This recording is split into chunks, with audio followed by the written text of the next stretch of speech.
This podcast is brought to you by Craft Beer and Brewing Magazine for those that love to make and drink great beer. Learn more online or subscribe at beerandbrewing.com or find us on social media at Craft Beer Brew.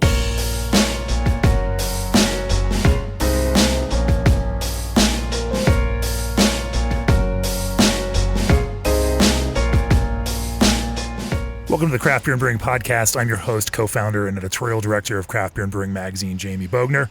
I am out in Glenwood Springs, Colorado, right here in a beautiful spot on the river, home of Casey Brewing and Blending, and my guest on the podcast today is Troy Casey. Welcome. Thank you so much for having me. I appreciate it. Thanks for coming up here. It's a nice scenic drive from the Front Range of Colorado. Maybe a little longer today than I was planning on, but what a gorgeous drive and what a gorgeous state. Can't wait to talk to you about open fermentation, mixed fermentation, blending sour beers, using fruit, which is something that Troy's really focused on. I think eventually we'll start talking about his next foray into to more clean beers, brewed on his own brew house.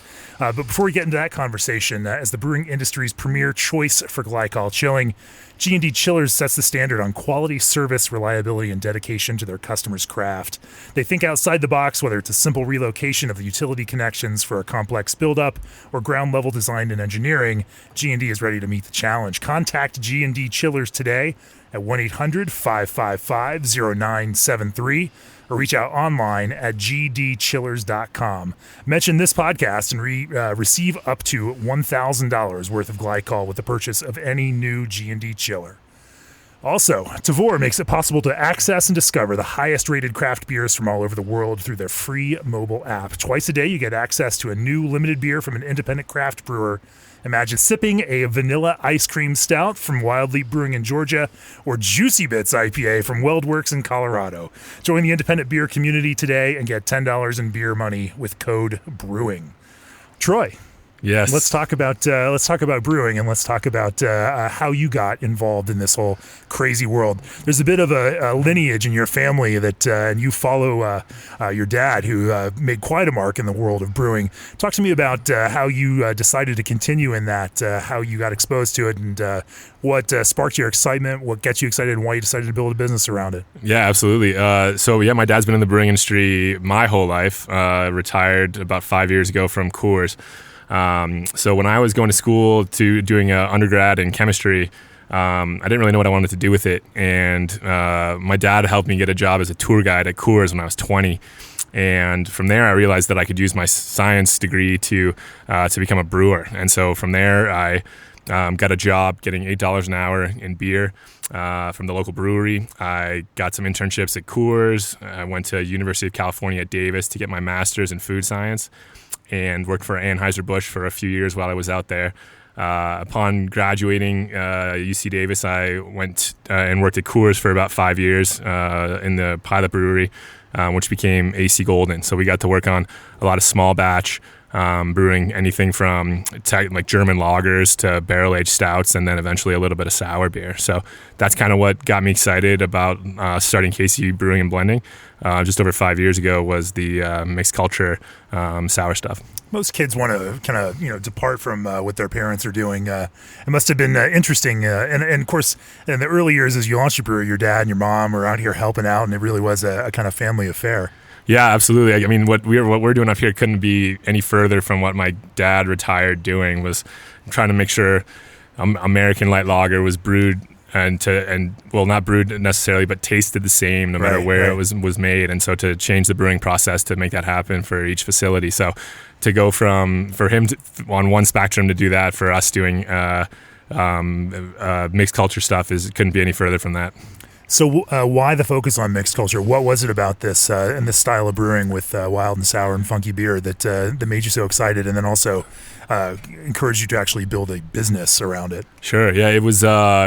It's the magic of it, and so you can take the same beer or the same beer, put it in a barrel, and the barrels could look the same to you, but what can result is two separate different things, completely different things. So really just the magic of this process is what keeps it fun and interesting. So when I was at Coors, we were making if it was making Coors Light or making a German lager, I kind of say it's like brewing by numbers. So you're really just looking at numbers, analytical data to figure out what you want to do next. And so the romance and the magic of these mixed culture beers, tasting different barrels, blending them together to get something that's greater than the sum of its parts. That's really what drew me to doing this. And back 5 years ago, there weren't too many people doing it, especially in Colorado. We had my good friend Chad doing it at Crooked Stave, but besides that, I saw room for what we wanted to do and start something small out here in the Western Slope, and here we are. So that magic is kind of a double-edged sword. I mean, it's glorious when it works out, and it's pretty awful when it doesn't. Early on, you brewed beer, and you started without a brew house. You were brewing wort at other places, bringing it in here, fermenting, conditioning, blending everything here at your own facility. But there had to be some really nervous times there, especially as you're getting started, tasting some stuff, wondering if this is going to work out and how it's going to go. I mean, when did you know that it was going to make sense and that people were actually going to like this? Oh man, I don't know. It was unbelievable. When we started brewing in April 2014, we started doing basically what became Saison. So it was we did 3 Saison batches and 1 Oak Theory batch. And the Saison batches, I'd only test brewed at Coors maybe once, and it turned out okay. And what we made here turned out light years better than that. And that first batch of Saison was only like a 6-week beer, fermented and aged in oak. Wow. And thank God, because we needed the cash flow. And so it, and then we did blends after that then we did different fruits. And I remember, so when we had Saison, when I tasted it, when we bottled the first batch, I think it was like May 30th. I knew we were going to make something, and I was hoping it would carb. So there's worry along the way. So I knew the barrels tasted good. And then I hoped they would carb. And I remember we didn't have our cork and cager didn't come in, and so we hand corked a few of them, but no cage, and then we crowned the rest of them. But a couple days later, I was like, we got to crown these, so they're all crowned. So I popped the corks, and they had some carbonation, and then I capped them again. And so, thank God, they carbonated, and we were off to the races. And then we tried Oak Theory a few months later. And I remember tasting that with Chad for one of the first times. I think we probably tasted that around July, and it had acidity. It was clean. It was fruity and bright. And so I remember thinking like to myself, "Oh, thank God, that tastes good too." So, yeah. But then along the way, there's been plenty of mistakes that have happened, but we make it through. Talk to me about how you've built a culture. I mean, that's for all mixed culture breweries. The nature of that culture, kind of defines the flavor of a brewery. And so, building that up and, building the kind of, microbes, bacteria, wild yeasts, et cetera, that are going to contribute to that can be a kind of dicey proposition. Not all of them taste great. How did you go about building that house culture for Casey? And, over the last few years as it's developed, what have you done to try to keep it on track and from straying off of the kind of flavor profiles that you really enjoy? So now we go back to lab based pitches to keep it consistent. So we now that we have our own brew house, we brew once or twice a week, and we could keep that yeast going as long as we needed to, especially in the summer when we're brewing every week. Let's just talk about the winter. Maybe we brew 8 weeks in a row. We'll take 4 weeks off and then start brewing again. So we would use that same yeast pitch of different yeast and bacteria for those 8 weeks, and then when we're done with that last brew, we'll dump that yeast and then reorder when we're going to start brewing again. So is this something that you've then had banked at a yeast bank, and then they prop up your stuff and then ship it to you, or is this something where you're using kind of a commercial-based pitch? Commercial-based pitch, really? Yeah, okay. For sure. That when we first started, we weren't doing that. I did have something that I liked, but there was too much that I maintained, and we grew up. But over time, I didn't care for that, and so we started experimenting with different lab stuff so that we could keep it consistent. in the sense, not consistent in the sense that it's always making the same flavors, but consistent in the sense that we can get the same acidity, which I think is the most important when you're blending sour beers, and the fruity aspects of it. So, it's a mixture of different Saison yeast, Saccharomyces, Brettanomyces, lactic acid bacteria that we get from multiple labs, and so kind of have our own recipe. So when I was at Coors, so you're buying multiple commercial pitches and blending those? Yeah, so it's not all from one supplier; it's from different places, and it's just trial and error. Now that we have a 7-barrel brew house, we can do a lot more of that kind of stuff.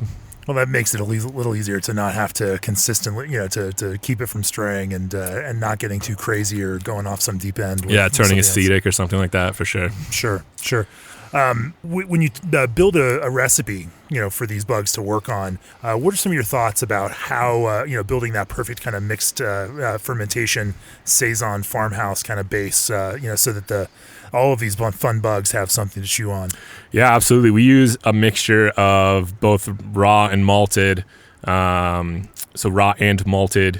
barley and wheat. So it's just a little bit of raw wheat, raw barley, and then the majority of it's obviously malted barley, and 20% malted wheat. So it's a super simple base recipe. We get all that from Colorado. We're using just a little bit of hops for a bittering addition for like a beer like Saison. Our funky blender is a fun one, in my opinion, because we do a late hopping with it with Colorado Cascade. So we do a whirlpool hop basically, which contributes obviously a little bit of bitterness. So that beer tends to be less acidic, I think, than Saison. And then those oils and fruity flavors that we're getting from that late hop are resulting in some really cool esters that is really, really fun to blend with. How does that kind of hopping vary between some of the different beers that you make? Yeah, so Saison is just a bittering hop. East Bank has a late hop as well. Funky Blender has a late hop. We've been experimenting with different hops for that late hop too. So not just Colorado hops, to see what that does to the different beers. And late hops is in what, like whirlpool hop? Yeah. Okay. And then is there kind of a goal for weight, pounds per or ounces per barrel that you're shooting for on those? Or I would say. And I'm not. I haven't brewed in a while, so I'm legitimately trying to remember. I'm not trying to be deceptive. Fair enough. Yeah, it's so I'd say it's usually we're talking about Belgian style beer. So exactly. You can be a little Belgian. Yes. I'll still keep asking. No. I would say I want to say 6 ounces. Okay. Per barrel. Okay. Let's just go with that, and that's a fact. That sounds official. Yeah. I hope Eric's nodding his head when he's listening to this. Yeah. Yes, that is correct, Troy. Okay. Thank you. So what do you think from a sensory perspective those kinds of hops do, and how do those hops affect the development of the culture as it ferments? So we get, like I said, we get a little bit more bitterness in the resulting wort, which controls acidity. So we end up with some beers that, if we're tasting through barrels, we have to be really selective about what barrels we taste first, because if we try a Saison barrel first that has, in my opinion, strong acidity to it, then you taste Funky Blender, you could be like, there's no acid in this beer. But if you tasted that one first, you would say like, oh, this has got a perfect amount of acid. This would be really well with like apricots, for example, that have such high levels of acidity. So we get less acidity in the beer, which can, in my opinion, age longer. We get different fruity esters that result in some really cool flavors by themselves, and then when you put that on fruit, it's just unbelievable what you can get. Like, we were just tasting 2 different beers yesterday that had the same rate of sweet cherries, and they were completely different beers. One was a totally different, it was an amber farmhouse ale, basically, so just a bittering addition, pretty much Saison with a little bit of amber malt, and then we were tasting with Funky Blender. Completely different beers, just because of esters coming off of the different hops additions. Yeah, and the different acidity and the different esters and all those compounds that I've long since forgotten since UC Davis. So yeah. Well, I'd love to talk to you about some acidity levels in your beer, but before we do that, with over 200 years of combined experience in the craft beverage industry, Craft Malt Group's dedicated sales and support staff understand the importance of excellent ingredients, product knowledge, and expertise in making great beer. Country Malt Group's mission is to provide the products and services you need while making the process of ordering ingredients easy. The focus is to inspire your best craft. Order online at shop.countrymalt.com. Also, balancing barley and hops is your expertise, and for Clarion Lubricants, food-grade lubricants is theirs. The team at Clarion knows that when it comes to making great beer, you're the expert, and when it comes to supplying food-grade lubricants backed by service-oriented professionals, they're the experts. Clarion work with you to create an efficient lubrication system that helps protect your brewery. To speak with an expert, dial 1-855-MY-CLARION, 855-692-5274, or visit ClarionLubricants.com. Clarion Lubricants, the expert that experts trust. So let's talk a little bit about acidity levels. Do you all have like a target titratable or total acidity or pH levels that you're kind of shooting for in these beers? Do you measure that in order to see how you're going to spec, or you're laughing? So no, we don't. No, it's all based on so technical, Troy. Yeah, it is. No, it is. And so I've been teaching Eric for years and about what we're looking for from tasting it, and that's how it is. You pass it on. You could do it, that way. You could. I know there's some big, really good brewers and blenders in the States that they do it based on that. They're basically blending by numbers. That's the kind of thing I wanted to get away from when, like, what we were talking about. Yeah. And so for me, it's just pallets. You could do all that for pretty cheap, I'm sure, but I mean, for us, it's just, that's what makes it fun, I think, is you're not trying to replicate something that you've done before or last year. The consumers are looking for those differences. And oftentimes we're trying to replicate some of our more successful popular blends, which usually we found have less acidity compared to what sometimes what we were making. So in the last year or so, we've been trying to decrease acidity to get a balance that some of our customers are looking for. That seems like a general trend overall, pushing kind of mixed fermentation and sour beers into that kind of lighter realm in terms of body and color, as well as on the acidity side. Why do you think the market has kind of shifted in that direction? I mean, there was a time, I don't know, I guess I have my thoughts about it, but as with everything in craft beer, in the early days of craft brewers understanding they could use hops, it became how many fucking hops can we put in a beer, and can we make it like 1 billion IBUs to just like blow the tongues off of people, and there, I guess within that arc, there always seems to be that focus on intensity and like, I'm tough enough that I can drink this, and that differentiates me from everybody else, and I'm so much cooler because I drink craft beer that way. But then as things settle in, you realize, I kind of like the flavor of these things rather than the pain, and it seems like we've kind of run that same arc with acidity and sour beer. It started with how much acidity can you withstand to prove that you're capable of drinking this beer, and now we're starting to get to this point where we understand balance and nuance and flavor, and so is that just a maturation of the customer, or is it brewers driving that bus and saying, my God, we just want a different kind of product, or what is it that has kind of led the whole world of sour beer in this direction? I don't know if it's I don't know if I have as much hope for that as it sounds like you do, and so but I'm sure you probably taste more than I do of different sour beers now. But I think it all comes down to drinkability. It doesn't matter if it's a barrel aged stout, if it's a light lager, if it's a sour beer.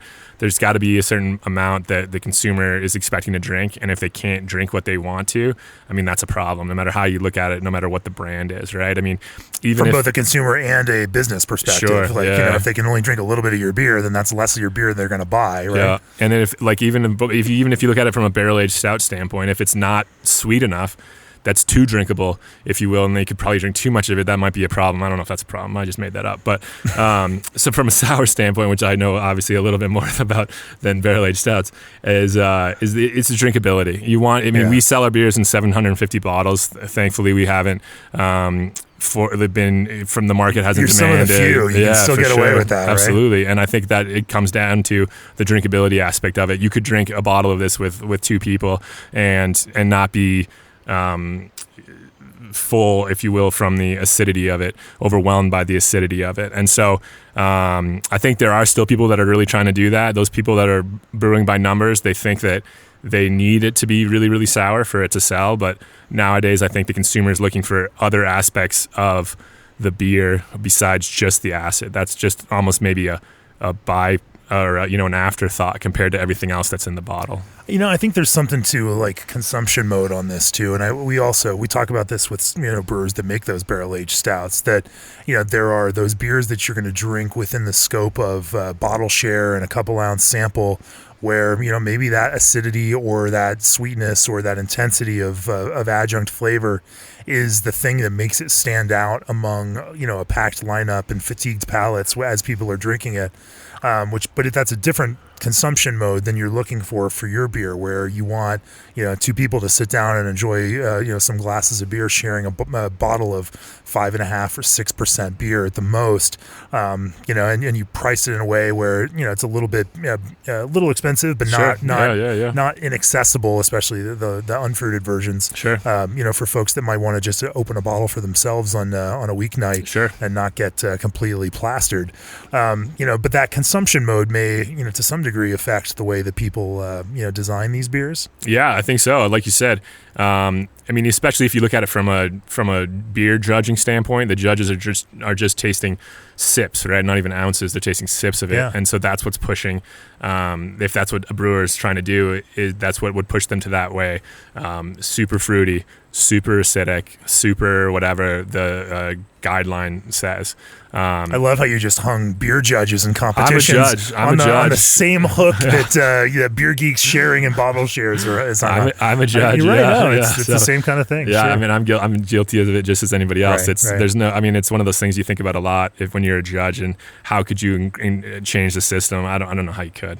So it's just one of those things, and the consumer will always win out, right? And so if the consumer is looking for a really acidic beer, then they might not like our beers. But if they're looking for something subtle and balanced, we're the ones to go for. I think wine, faces the same kind of challenges, and these are things that winemakers will talk about in the same kind of conversations. That the consumers want big and bold, and winemakers for themselves would love something more nuanced and and simple and straightforward, but and expressive. I think it's probably a perpetual challenge that we will always, in some way be fighting to some degree, even if, the tides and that kind of general middle ground shifts in some sort of way or another. Sure. Yeah. But it's one of those things, like, you got to brew what the customer wants. It's all, you can, I'm terrible with expressions, but, you can fall on your sword, right? If you're trying to brew what you like, but if nobody wants to buy it, what are you doing? So you got to do it. Thankfully, I brew what I like, and people like it as well, so we got lucky with that. Yeah, I think, we always struggle with that, because there's those two sides thing. There are brewers that only brew what the customers like, and if they're constantly chasing a trend, then they never have an identity and they never have a focus, and you never know what that brand is really about. And then there are other folks, and the Belgians are fantastic at this, where Cantillon and Drie, people love to forget that those breweries were very close to closing for a little while, in the 70s and 80s. And, but sticking to that singular focus has now put them in a position where, being so focused on that builds that kind of customer loyalty and excitement and demand. I think that you're right. That best is that mix where what you're making is an expression of you as an artist and craftsman, as well as something that's also tuned into what people actually want to buy from you. Yeah. How do you balance that? And, what does that process look like for you to, looking at and evaluating what your customers want? Well, let me tell you about my hazy IPAs. You got to do what you got to do, right? Like, when we first started, it was just me. We were open once a month. Right. You've been up here when we were doing this. It got crazy, out of control. I stood in a line up here before, for sure. Yeah. And we grew a little bit, and then we had problems with re-fermentation in bottles. We had problems with barrels.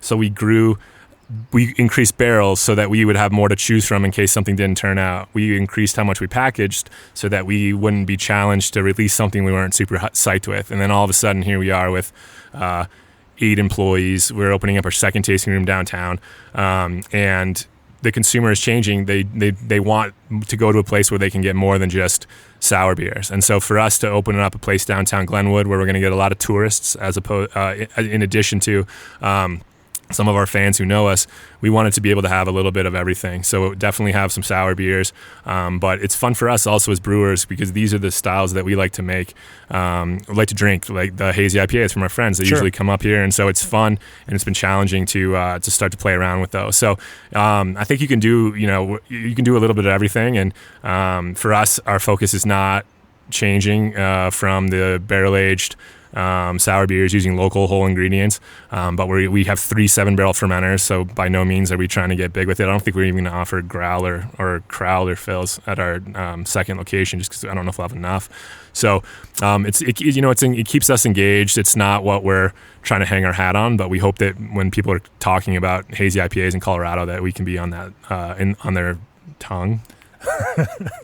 There's, as a brewer, and you mentioned the reason you got into this and left big beer was so that you could continue focusing on, weird and small stuff and not just brew by numbers. And I think this kind of speaks to the same thing. You create a different kind of product that's not brewing to numbers, but then you do that for 4 or 5 years. And as a, creative person or a restless person, at some point you also want a new challenge. You want to solve some new problems. You want to try some new things, and so it's certainly natural to think about how you move into different kind of beer styles, just to kind of keep it fresh for yourselves and give your brewing staff a little bit of room to play and have fun too. Absolutely, and Eric Metzger, our production manager, he's really taken the charge on all these non-mixed culture beers. He's been doing great. I kind of just try to find hops that he can use and try to teach him a little bit more about the fermentation side on a non-wood fermentation side, a stainless steel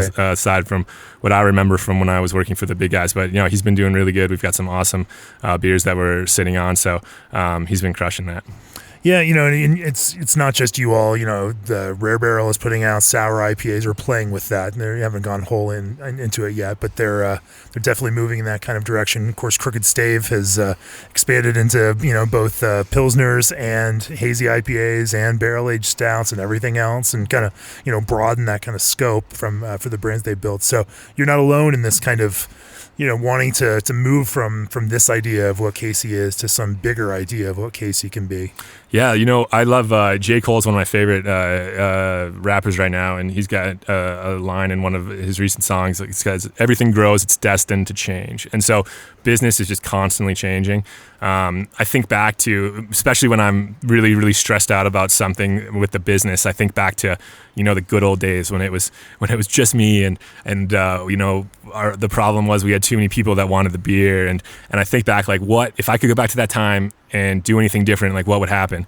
And in my head, it always gets to where it is now, right? And so, like, I don't think there's I think it's a natural progression. There's really no way, in my opinion, that we could do anything differently. I mean, every year, rent gets more expensive, raw materials get more expensive, the consumer's changing. You've got people that are leaving the craft beer industry, or drinkers that are leaving the craft beer industry. You got new ones. You've got to constantly be telling your story. And so it's just natural. And we've been able to do it in a way that I'm definitely super proud of, and wouldn't change anything we're doing right now. Let's talk a little bit about open fermentation. That's something, part of the key to some of the beer you make is you do your fermentation in a no pressure open containers, with a little bit of gauze over the top to keep the flies out. Mm-hmm. Why do you do it that way, and what have you found in doing that way? Because it's not temperature controlled, is it? You're just kind of running with it. It's not. No, we just got some new tanks last year, and they've got fruit fermenters, and they've got temp gauges on them, and so we've never had temp gauges before for our fermentations. And there's one tank back there that's 80 degrees, and it's very delicious. And so I had to remind myself many times, like, just because you can read it doesn't mean it was any different last year or since day one. And just now you can measure it, so don't freak out. Everything's going to be fine. So we do open fermentation. At the beginning, I think we did it because it might have been cheaper than getting a stainless tank. Throw it into some wood. Wood's the cheapest fermentation vessel there is. So. But when I was at Coors, one of my favorite styles of beer was German Hefeweizen. And like the Sandlot, they made German Hefeweizen there. I don't know what it is, but it was phenomenal. And they used a very super authentic yeast strain, an amazing combination of esters and phenols. And I went to Germany with those guys, with Bill I and some of the other Sandlot guys in 2009 or 10. and we went to some authentic.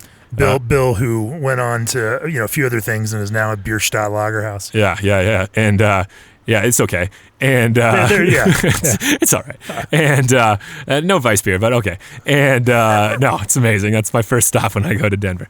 But all the Weiss brewers were making amazing beer because they had open fermentation, right? And it's the same with lagers. Some of the best German breweries are using open fermenters for lagers. The idea being, there's not. You're not trapping any. There's no pressure in the vessel, right? So if you're fermenting like every other brewer in the world does, with a little 1.5 inch pipe coming out the top, there's pressure in that tank. That pressure is suppressing flavors that are not coming out if it were to be open. So for me, it was always a combo of height to width ratio. So we wanted a even height to width ratio or close to, and we wanted to get I think we get the flavors that way that you can't get any other way. So from day one, and we still are using open fermenters. I remember I was thinking about this when I was at Coors, and then I did a trip of the Northwest, and we went to Ale Apothecary, and they were doing it. And I talked to Paul, and I was like, holy shit, I want to do this. And he showed me all the components and stuff, so it was awesome. And then when we did it, and I never had any cloth on top of it when we first started, because we did it in April, so there were no fruit flies. And then the winter came, and sure enough, fruit flies came, and I was like, "Oh, hey Paul, what do you do with the fruit flies?" He's like, "Oh, you get this some sort of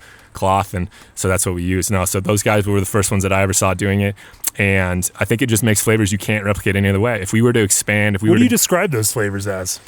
Oh, I have a terrible vocabulary when it comes to description. Oh, but I love pushing brewers on this to kind of articulate from a sensory perspective what these are in words. I just watched one of the Psalm movies, so even then I still have a terrible vocabulary. But no, fruity. When it's young, super banana. It reminds me of overripe bananas. I remember when I was a kid, we would always make banana muffins with my mom when we had bananas that were going to go bad, and that's what it reminds me of when I taste the 6 or 7 day old beer before we transfer it to barrels out of that open fermenter. So a lot of esters, just really fruity, tropical.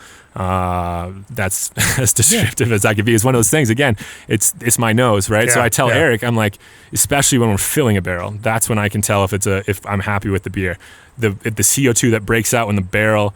When you're filling a barrel, when you smell the bung hole. Moving it from the fermenter into the barrel. Yeah, when you can smell that, it's a combination of really good fermentation profile and also a clean barrel. And so that's what I look for when, we'll taste the beer, obviously, but at that point, it's so young, it's hard to get a gist. But when you're filling a barrel and it has the only way I can describe it is, hey, Eric, come here. This is really good.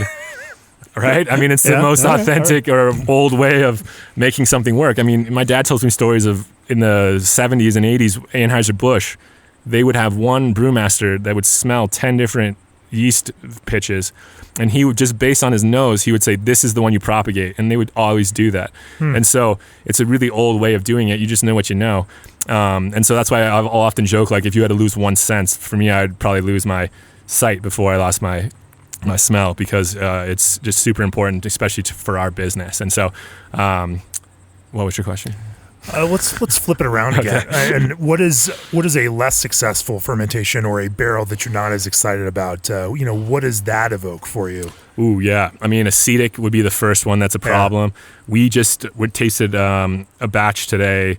So we have a 7-barrel brewhouse now, so that fills around 4 smaller oak barrels. And the first one we tried from this batch had a big sulfur characteristic to it. More so, not like the farty sulfur, more like the burnt match, like SO2. If you're trained on it, if you're training, like that's what you are trained to smell, like a burnt match. And so it was the first barrel we tried from that brew. So I'm like, well, it could just be the barrel, or it could be the fermentation. Sometime we've had awful sulfur characteristics that come from the whole batch. This one, all the other 3 barrels were great.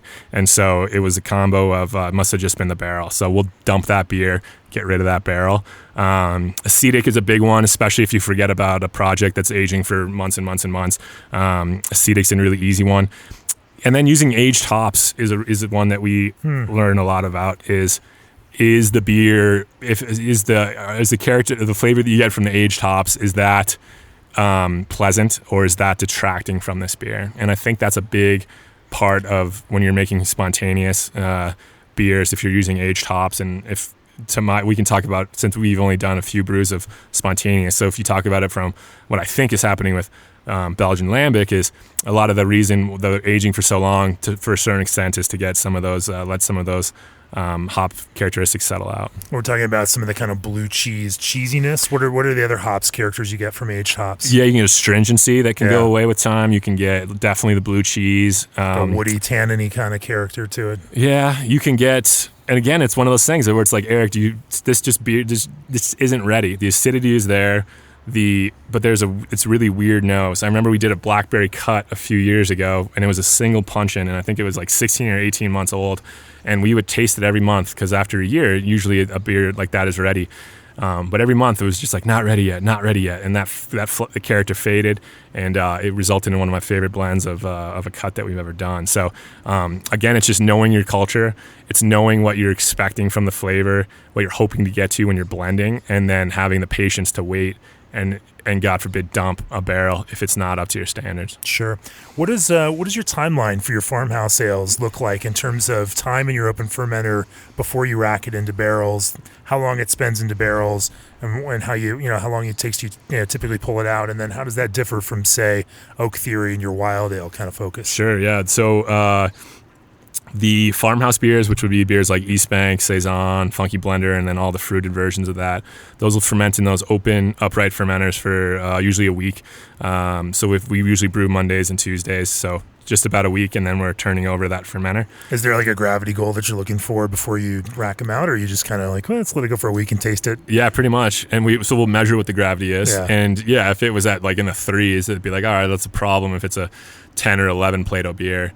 But we'll measure what it is and then transfer it. You can usually tell the strength of a fermentation on day 2, 24 hours into fermentation, if it's blown over the fermenter or not. We overpitch. We try to get, we do everything we can to get a really good, healthy fermentation. That's what creates the flavors that I'm looking for. And after a week, it racks to either 59-gallon barrels or punch-ins, right? So 132 gallons. And those will age, we try to get to the point, we're trying to get to the point where they age to the point where we've kind of forgot about them. We haven't needed them. So we're at the point where we're tasting them as like, all right, this is like, this beer could have been ready months ago, but now we're psyched, we can taste it. It's had plenty of time. It's not like we're rushing it out the door. There's definitely been times when we have had to turn a fermenter over a little bit earlier than we might want, pull a barrel, I guess, a little bit more than we might want. Right.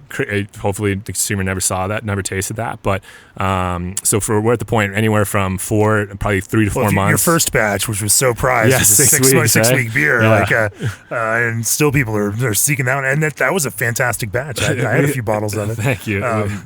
No, it's crazy, and God, it was, thank God, because I don't know what we would have done if it wasn't, right? And so, we were down to hundreds of dollars in the bank account when we opened that July 3rd. It was a tough time.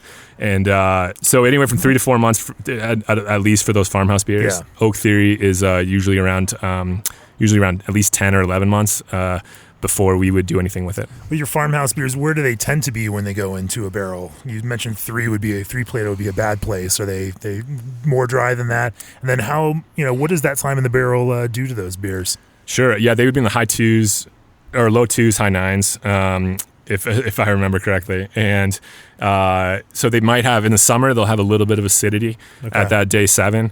In the winter, definitely no acidity. And that's because we don't have any temperature controlled, so that's just based on the ambient temperature. And especially as the culture gets more healthy, 3rd, 4th, 5th generation fermentation, you're going to get to see acid quicker. What's happening? We got secondary fermentation, right? Obviously, we've got everything is chewing on those remaining carbohydrates. You're definitely going to see a gravity drop. The beer's going to settle out. The acidity is really fun to watch develop, especially compared to the small barrels versus the big ones. You see a much faster acid development in the smaller barrels. Really? Obviously, more surface. Is it more or less surface to more surface? More surface, yeah. So whatever ratio that is. The bigger the tank, the less oxygen. Yeah. exposure. Sure. Yeah, and so it's you get a much faster fermentate or flavor development in the smaller barrels versus the bigger ones, and so it's always fun to taste the punch-ins. Especially, we usually try to taste the punch-ins first, and then taste the smaller barrels. Again, we like to taste less intensity, to more intensity, so it doesn't wreck your palate. So, I don't know what's happening, right? That's the magic, right? Is why you do it. And when you taste the barrel, like today we were trying different East Bank barrels, Eric and I, and it was like, oh my gosh, this beer should not get fruit on it because it is just so good by itself. And all the barrels were really good, but this one was unique in the sense that we've never released a beer like that before. It had this like sweet tarts acidity. Again, it had this nose that I didn't really know how to describe. Just kind of talking with Eric, I was like, "This is really good." He's like, "Yeah, that's really good." And if you look at, he was reminding me, if you look at my blending book, when we're tasting barrels and writing down notes and stuff, I mean, it's, I've got like good, I've got like really good, and I think he told me there was one like I had a money sign on it, like it was money, like the expression. Sure. And I totally forgot about that, and he reminded me and teased me. I think him and Jack were talking about that. So yeah, it's I have a terrible description, but in my head it all works out, and here we are. Money in a good way, not money that it's going to make you, because it's still a mixed fermentation beer. Yeah, there's still plenty of ways to screw up that barrel, and I've done them all. So it was in the sense of this beer is whatever that's, whatever the expression is. It's so money. You're so money, you don't even know it, right? Is that it? Something like that. Yeah. Tell me a little bit. Oh, yeah. That's from that, Swingers. Yes. Yes. You got it. As you're tasting these barrels, you mentioned, you're thinking about fruit, which fruit's going to blend, with this well. Tell me a little bit about that process, and then let's use that as a segue to talk about some of your philosophy and approach, to fruit. Yeah, absolutely. So we usually are blending. We should open one of these. Yeah, let's do it. Too, let's do before we get to the fruited ones. Let's do this beer is called First Solo. And this is the first beer. This is just a generic. I guess I shouldn't say generic, but this is a farmhouse beer that we did to qualify our new brew house that we got a year ago. So it's basically a 12 Plato beer made with malted wheat, malted barley, a little bit of raw. Actually, I think it was just malted wheat and malted barley. We didn't want to do any raw grains on our first batch just because we wanted to see how the mash tun would work. Just a bittering addition, and then our house culture. So pretty simple. So it's not Saison, it's not Funky Blender, but it was just something that we did that we really liked how it came out, so we wanted to bottle it. So this was about a 3-month oak beer. It's not bad. Cheers. So yeah, we're usually blending when we're receiving fresh fruit.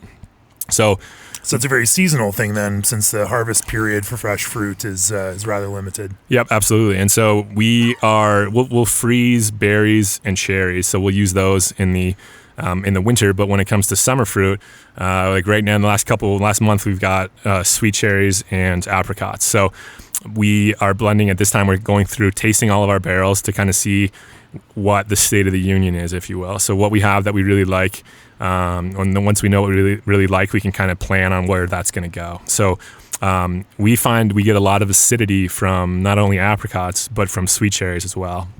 We've had many batches of sweet cherry beers not carbonate, and the only thing I can think of is high acid, whereas the sour cherries have had no problem carbonating. And it'd be really easy to prove that point if you had a pH meter, but we don't, and so we just make really big mistakes until we figure it out. College professors are cringing when they hear you say this. Yeah, they're definitely listening. And so we're taking some of our less acidic beers or barrels for those different fruits. Yeah. When it comes to peach beers, it's fun to get some. We usually get the Freestone. We always get the Freestone variety of peaches that usually tend to be on the sweeter side, less acidity. So getting a more acidic barrel goes a long way with that, I think, and to making those work. So we'll kind of choose we'll taste everything over many days. We find that we can't, if we taste 8 barrels, like we're just talking sips, right? But after that, your palate, you just can't trust your palate. Right. And especially if we don't even taste Funky Blender the same days that we're tasting Saison anymore. It used to just be, we'll taste all farmhouse beers and then Oak Theory on a different day. But now we can't. I mean, we do a lot of collaborations with side projects, and now even those ones we have to taste on separate days, just because the acidity level we get from those, which are on the higher side, will throw off everything else we're tasting. And so it takes us weeks to you think about it, it's just logistically a challenge to taste that much, not from a quantity standpoint, just from a palate fatigue standpoint. How many barrels can you taste before you just call it and say, hey, we're blown out too? I think 8. If we're tasting all Saison, if we're tasting Saison, we might, or if we're tasting any one thing and it's all right there, we could push it. Because at that point, you're really just tasting for off flavors or an acidity levels. And so then when we start to blend for different barrels, so if we're going to do a 3 or 4 barrel blend on a tank, then we'll check our notes and start to throw a few different things together and see if they taste good as a whole before we put it onto fruit. This summer, we've got a few different blends that are fermenting right now on cherries and apricots that have different components in our farmhouse culture. So we've got some beers, we've experimented with our new brewhouse. We've got some beers with spelt that Eric did a batch with spelt. We've got one that I did with oats that I don't think we've used at all yet because it's not as good as the spelt one. And then we did an amber farmhouse ale. We did we've done some high gravity Saison, which is like the base beer that we use for the side project culture. So we've got some of those going that obviously don't have Corey's culture in it. And just to kind of get different flavors. Corey, not Coors. Corey's, Corey from Side Project, yeah. And so we're blending those things together, and we're getting some. So that's like a fun thing that we've really never got to do too much before, is to blend different base beers, blend Saison with Funky Blender, blend East Bank into something with a little bit of a more high acid beer to get different things, and then see what it does with fruit. So we've got some unfruited and fruited versions of those styles that we're going to play around with this summer. So we're excited about that. Let's talk about your fruit sourcing and how you evaluate fruit. You've gone so far as to contract with with some of the growers out here, and I should say you're in a lucky position out here in Glenwood Springs, and that you're about an hour outside of Palisade, Colorado, which is one of the biggest western slope fruit growing regions in the state. Certainly one of the biggest fruit growing regions in the entire Mountain West. And so you have a lot of these locally grown fruits and berries and cherries that are available to you as a result of this. As part of that, you've stayed pretty focused on how you use fruit, using that from local growers, even to the extent of contracting in order to get growers to put plants in the ground, so you'll have specific varieties. Talk to me a little bit about your thought around that, how you've settled on some of the varieties that you use, selected those over others, and how you find some, the different flavors that some of these different varieties of, say, apricots or nectarines or blackberries or cherries, how those different elements, from the same fruits, contribute in different ways to your beers. Yeah, absolutely. That's a big question. That's like 10 questions. Yeah, absolutely. Right and I can ramble, so we can make this happen. So I think that was my biggest point of differentiation when we started, was the focus on local. I think that was something that was only starting to gain traction. Maybe I'm just have selective memory and think that I was that special at the time. I don't know, but that's what we wanted to do. We were really small. We started on a tiny budget, and we wanted to focus on using Colorado ingredients, and because that's what the Belgians started, right? Farmhouse brewing was you made beer with what you grew, with what your neighbors grew. You traded yeast cultures, all that. So that was what we started with, and what we still mostly do today. So we started by just we were making fruit beers when I was at Coors, so we had some connections with fruit growers. I don't think we use anybody that we were using it when I was at Coors anymore. But we found different ones. We found a lot of smaller growers that grow the really boutique organic stuff that we're looking for. So it's basically just meeting growers. We used to start by going to farmers markets, talking to the growers there, finding out what they grow. To the point of asking people, hey, can we buy you 1,000 raspberry plants to plant for us? So we'll put that money up front if and when you get a crop, because it's not always guaranteed. If and when you get a crop, we'll take 10% off our orders until it's basically a debt-free or an interest-free loan to get the fruit that we're looking for. And yeah, I mean, we use almost every fruit we can find in Colorado. We've tried. There's only a handful that we haven't, and so and we'll get there. But Yeah, we just look for quality, right? We talk with growers. They're like, when do you want the fruit? And I'm like, you tell me. So when you want to pick it, when can you pick it? I'm not in a rush. I care about quality. And if you have to deliver on a Sunday morning at 7 a.m. on your way to church on the Front Range, I will meet you at the brewery, which we've done many times. And so, so we don't have to go pick it up, because at that time it was just me. So we look for quality. We pay a lot for our fruit compared to what you could get even in Colorado, let alone at Whole Foods. So, I mean, we often are buying organic, and that's not necessarily out of desire. It's out of quality. The people who are growing it really care about that are growing organic. Yeah. They obviously really care, and that costs a premium. And then when you get whatever fruit we're getting, it's a matter of when do you process it. That's the biggest part for us. So waiting to process it when it's at its peak ripeness to go on, and that happens at the most inconvenient times. So I remember last year we got some nectarines, I think, and it was just me on a Friday, which was rare at that last year. And it was me and Eric, a local different Eric, and we were finishing up. It was probably 3:00. We were like, both of us, I'm sure, were like, all right, good, it's Friday, we can go. And I looked at these nectarines, and they were starting to turn. And we had already lost probably 10% of the 700 or 800 pounds. And luckily, we had a tank that had beer waiting to go. And so and it was only a 2-barrel blend. I don't remember why, but it was a 2-barrel blend, and we usually put 3 barrels in one of our 7-barrel bright tanks for fruiting. And I think it was an empty tank. Yep, it was an empty. I sound like an old person rambling about these stories, but so it was an empty tank, and we saw these nectarines, and we got about 700 pounds, 800 pounds.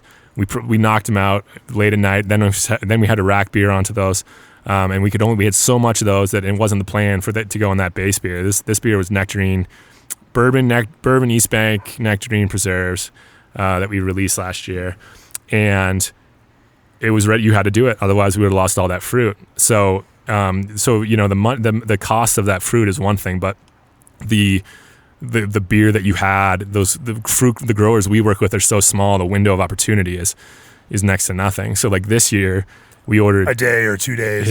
Yeah. This year we did 10,000 pounds of apricots from one grower in the Western Slope, and I was expecting half of it in 1 week and then half the next week. And so that would give us enough time to process the first half and then process the second half the next week. And they delivered, and then the first half. And then the next day they said, all right, your second half is ready.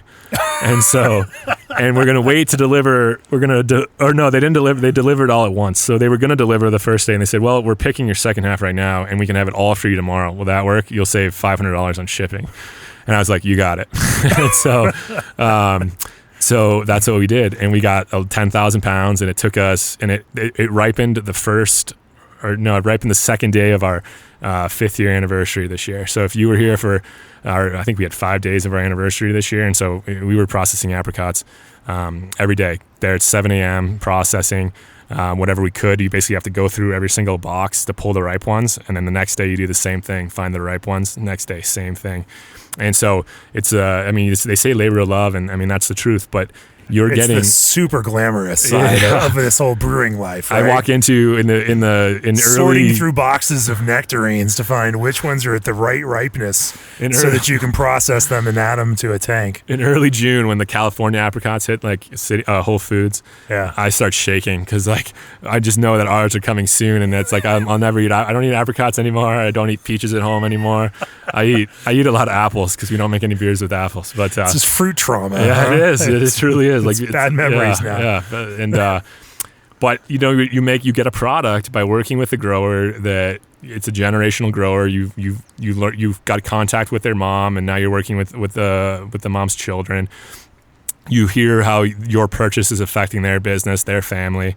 You're paying a premium for it, obviously, and you hope your customer is excited about it as you are, and you're getting a different product than if you buy a puree or a flavoring. And I don't care, you could make a great product with those, but it's different. And that's how we want to make beers. We can save a lot of money if we switch to those ways, just getting a 55-gallon drum on demand, never knowing where it came from. But for us, this is the way that we really want to make beer, and fortunately we're able to. So It also kind of speaks to the idea that pure consistency isn't the goal, but finding interesting character and those flashes of brilliance among all of these, becomes a really interesting piece that you'll occasionally get batches of fruit that are just something else entirely. Then, everything is great, everything is very good, but then occasionally you just find that sublime, utterly perfect expression of what you think this is going to be, and and then it becomes that thing that is creatively satisfying for you and also gets exciting for a customer, because they know what to expect, they know to expect good, and then they get blown away by what they get, and that kind of spark is what keeps this interesting, right? Yeah, absolutely. I mean, one thing that keeps this job super interesting for me is trying to not only create new flavors, but try to reproduce some of our, major successes. And so the first batch of apricot fruit stand we did was in 2015, I think. And that got, it was like a 1 or 2 barrel blend, and it got a lot of, that was a 2 or 3 barrel blend, and it got a lot of hype around it, I think. And looking back at that, what happened was we got a lot of apricots, and we processed them when they were super young. Some of them were green, they were hard to open. And one of them, a different grower, saw the picture I posted and saying, "Hey, we got apricots." And he was like, "Wow, those don't look very good. Can I bring you some good ones?" And I was like, "Absolutely, you can." And we didn't have any room in that fermenter. So we put as many in there as we could, and then we just juiced a bunch of them.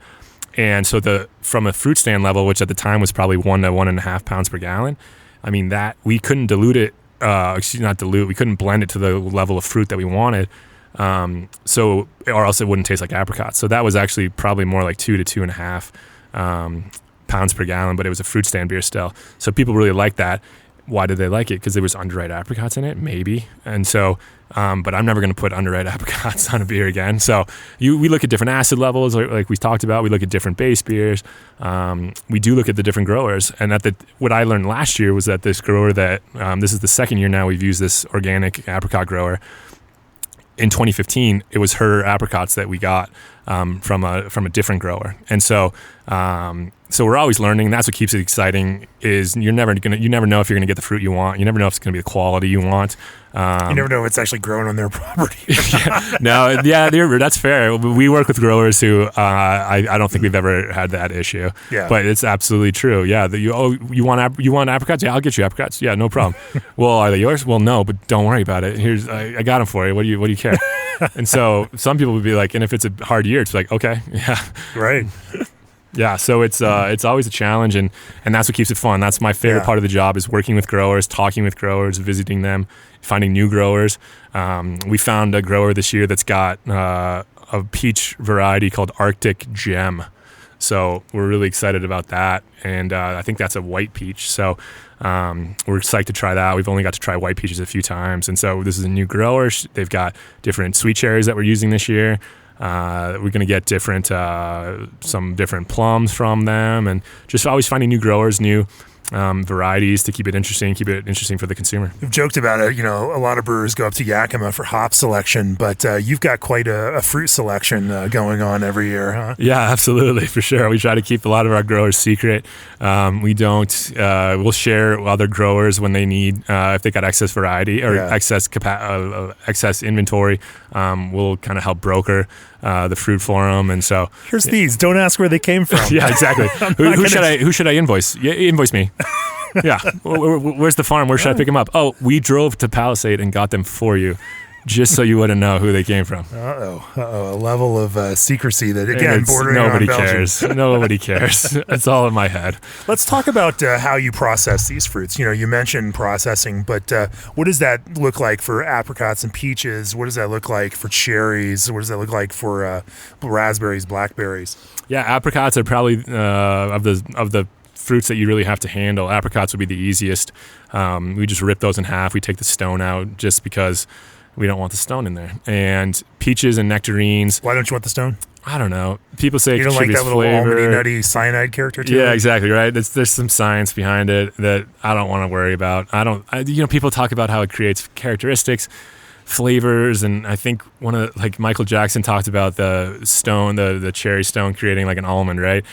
I don't know if that's the case. Maybe it is if you're aging it on the cherries like some people do or did for months and months. But for us, we're turning a tank over in 3 or 4 weeks in the summer. And so I don't think it's going to have any issue. And it helps me sleep better to not have that in there, not worry about it. Sure. So, and then for the cherries or for the nectarines and the peaches, we'll quarter those. We'll take the pit out as well.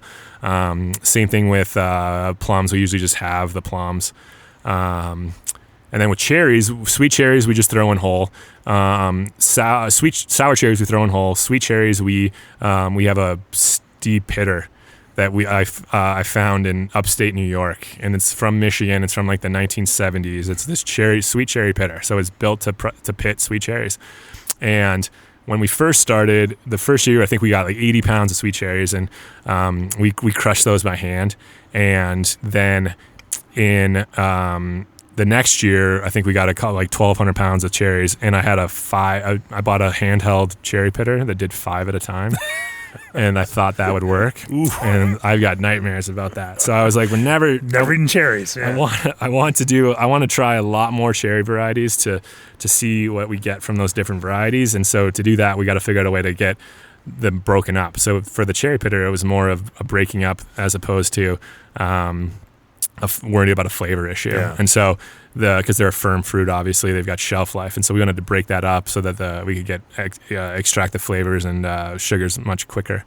So we bought this cherry pitter. At the time, it was the most expensive piece of equipment that we'd ever got, and we only used it twice a year. And we still just use it twice a year. We've got it upstairs. We'll use it twice, and then we put it away.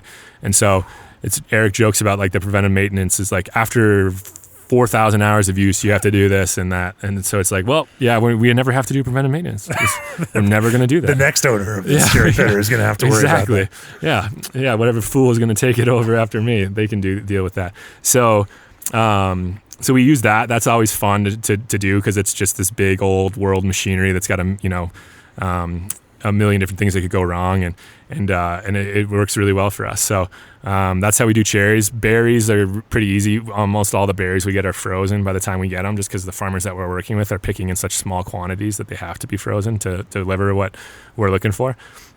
And so we just will throw those into a tank, let them defrost, and then we put beer onto it. I'm going to take another sip of this Funky Blender Preserves Raspberry while we talk about berries, because this is amazing, delicious, with an intensity that is really hard to find, but a richness and even a creaminess to it that I wasn't expecting. I think berries in particular, blackberries, raspberries, have a ton of unfermentable sugars in them, or alcohol sugars or something like that I think contribute to mouthfeel. And when you put it on a base beer like Funky Blender, which has a low acidity, a richer body compared to Saison, I think you can get some really cool, dense mouthfeel. And so this one was really fun because it was a blend of not only Colorado raspberries. So I handpicked some of these raspberries. I mean, we're talking like maybe 2 pounds, but I was out there. I showed up and they were picking raspberries, and they were like, yeah, we've got this many raspberries for you. And I was like, can I help you pick them? And they're like, sure, come on. And yeah, it was fun. And then, you're making a relationship with the growers. That's what it's all about. They want to know that you care about their product as much as they do. And so this one's got those. It's got some Utah raspberries as well. So when we couldn't get enough raspberries grown in Colorado, couldn't find enough, even after trying to get people to plant them for us, we found some purple raspberries in northern Utah. So last year we did 2 trips out to Utah. My guys wanted to kill me because they came back in a few thousand pounds of raspberries in 6-ounce containers like you get. I was on vacation at the time, and they were not happy with it, but it all worked out. So thank you guys for your hard work last year. And so we used some of those as well, and then we also did get some California raspberries, I think, as well, just to round out the blend. So this was one of the first batches that we went outside of Colorado to get fruit from. I won't tell anybody. Oh, okay. Wait a second, everybody listening is going to know. Are there any other interesting fruits that you've worked from, or fruits in Colorado that you're looking forward to using? You mentioned there's something on the horizon there. Yeah, it's different. Always trying to find. Use Colorado grapes, or are you using grapes from other places? We only use Colorado grapes. Yeah, Okay. Every grape beer we've used has been from Colorado. Last year we had a great crop of Merlot grapes. And so those are always really fun to work with. We get those at the end of the year. So it really just depends on how much tank space we have at the time for how much grape beers we can use, and really learning what the consumer's looking for from grape beers. I remember one year we did 12 different grape beers, and after we released the fourth or fifth one, you could tell there was fatigue on our consumers. Like, that's enough grape beers. And so, our grapes are polarizing. You either love wine or you don't, and that probably translates to if you like it in mixed fermentation or not. Yeah. And so, I remember we saw a friend of a different brewery that was doing a lot of grape beers, and we messaged them. We were like, hey, just so you know, there's a limit on how many grape beers you might be able to do. Hopefully it all works out for you. But grape beers are really fun because it's a whole other characteristic. You get more alcohol in those fermentations. So that gives you different flavors. It's always fun to find different growers who might be growing the same fruits but different varieties. We found one grower last year that had what's that famous, like one of the mead that has like a Michigan mead that's got some really crazy berry. Shrams? Yeah, Shrams, and they do like what's one of those weird berry ones they do? Elderberry? I don't know. Yeah, I think it's elderberry. Okay. Do those stain really well? Yeah, it's elderberry. Don't all berries? Yeah, sure. I don't know. It's one of those. And so we found it. They had a tree, and we went to pick them, and you have to pick it with basically nothing on because they'll stain everything.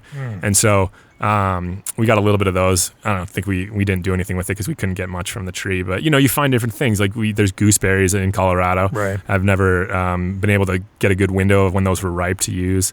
So those would be fun to try, and really where I'm really fascinated with now is the different base beers, and so really playing around with different base beers to get different characteristics, different age times to get different flavors that we're looking for, different quantities of fruit, different usage rates, and then different blending of different fruits together. And that's where I'm excited. I think anybody can get any fruit from around the world now, and so for me, I think our specialty lies in the base beers to get what we're looking for. So when we used to be brewing at different people's breweries, we would get 18-barrel batches. It's a lot harder to experiment with an 18-barrel batch. If something goes wrong, it's a big hit. Whereas with our 7-barrel batch now, we've got a lot more room to play around with, trying to get the age of the different base beers up more, play with different quantities and different fruit blending to get flavors that we're looking for. We dry hop. Eric came up with the idea to dry hop our fruit beers years ago. That turned out to be awesome. We're going to do a lot more of those dry hop beers.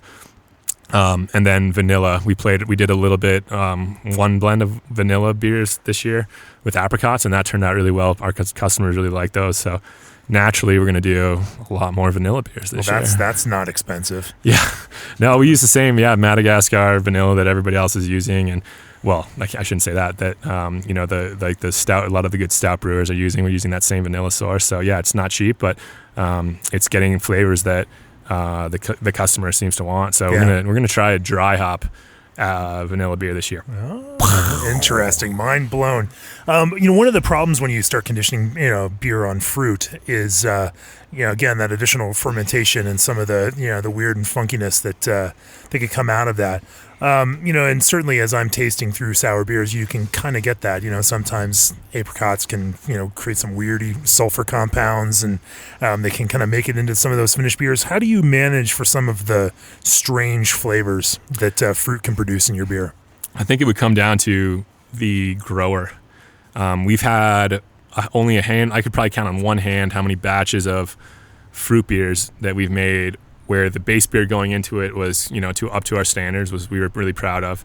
And then the resulting beer off the fruit was unsaleable for whatever reason. It's happened once with peaches. It's happened once with grapes. And it's happened once with nectarines. And each of those times, I think you can trace it. I think there's at least a little bit of evidence that you could trace it back to the grower. And it's not with the grape one. It wasn't. You couldn't say it was the grower because everything else we got from the same grower that was really good. So sometimes People ask me, are you worried about the yeast that's on the fruit affecting the flavor if you're using whole fruit? Some brewers will even go as far to say they don't use whole fruit because of the yeast that's on the fruit. And I just smile and say, okay. Like, I think that's really silly because you're getting like the fruit on the yeast naturally on the fruit. Occurring yeast that may just live on the skins of that fruit that theoretically could. I mean, at that point, you get mostly fermented beer and a strong culture that's totally outcompeted anything else in there. Strong culture, alcohol, pH. It's got to be some really strong yeast to do anything. I'm not going to say it doesn't do anything. I'm sure it does something. But maybe when we have these off flavors, maybe that's what's causing it.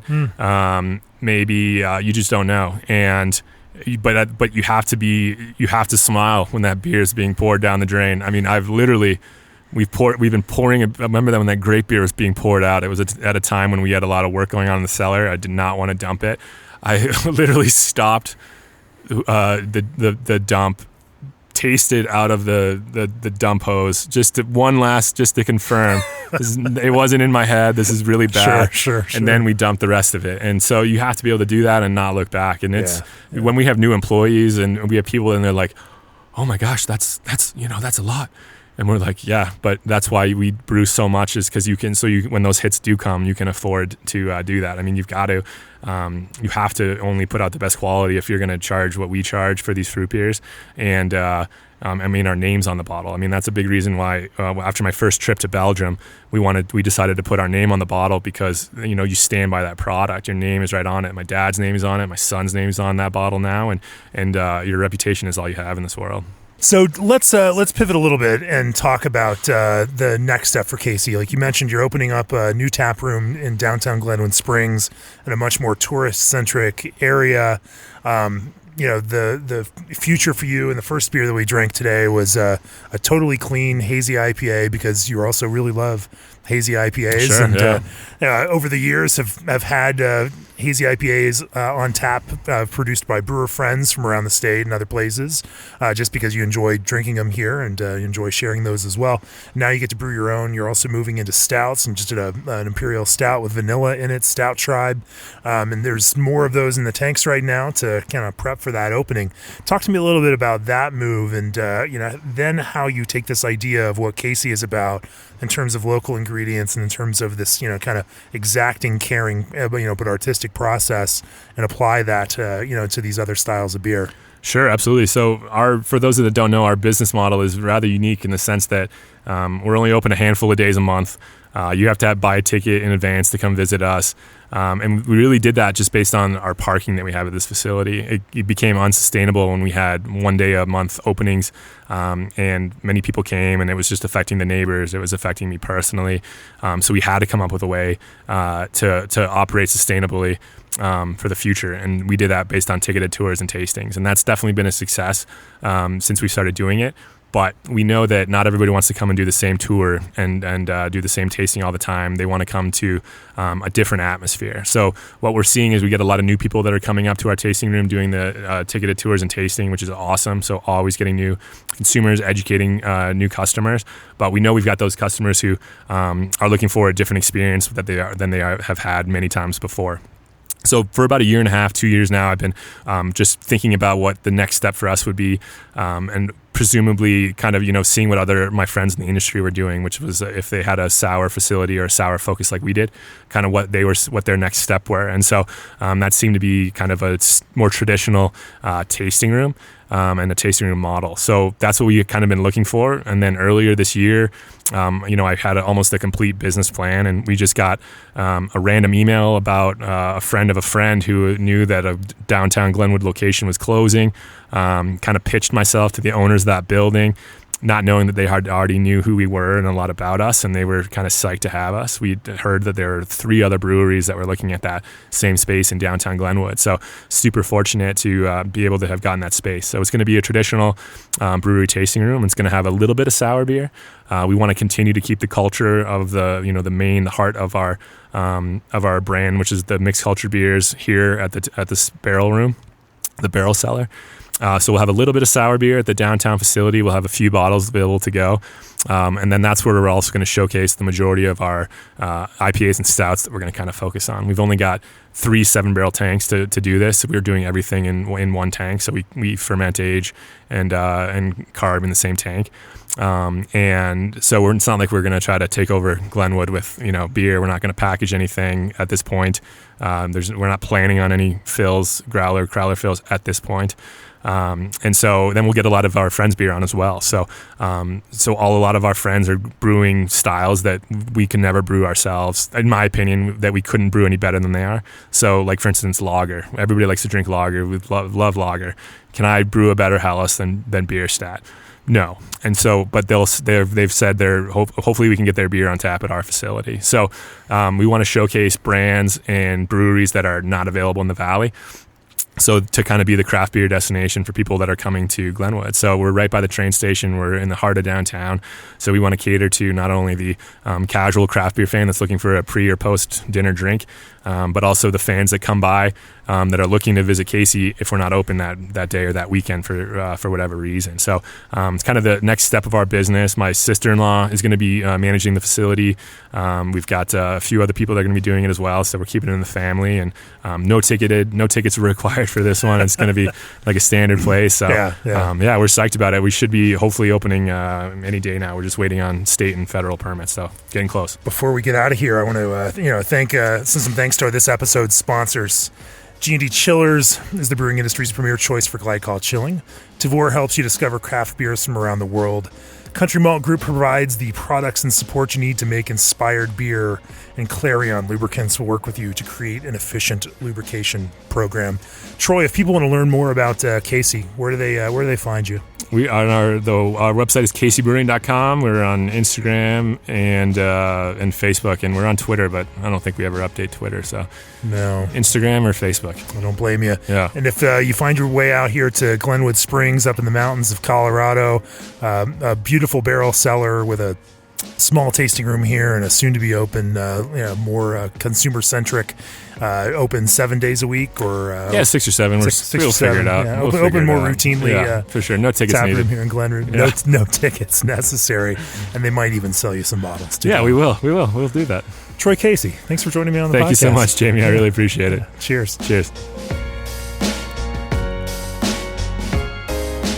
This podcast is brought to you by Craft Beer and Brewing Magazine for those that love to make and drink great beer. Learn more online or subscribe at beerandbrewing.com or find us on social media at Craft Beer Brew.